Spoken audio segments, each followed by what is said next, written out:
वैसे तो इंडिया और अमेरिका के बीच में ट्रेड डील नहीं हो पा रही और न ही डोनाल्ड ट्रंप हमारे ऊपर टैरिफ कम कर रहे हैं, लेकिन एक ऐसा सेक्टर है जहां पर इंडिया और अमेरिका साथ में मिलकर काम कर रहे हैं और वो सेक्टर है स्पेस टेक्नोलॉजी का।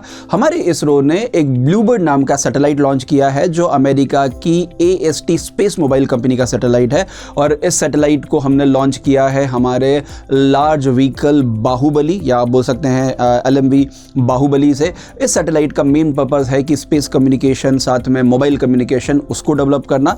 तो इस सेक्टर में हमारा कॉपरेशन बढ़ता जा रहा है और धीरे धीरे हमारा इसरो पूरे वर्ल्ड में एक स्पेस लीडर बनता जा रहा है। Thank you.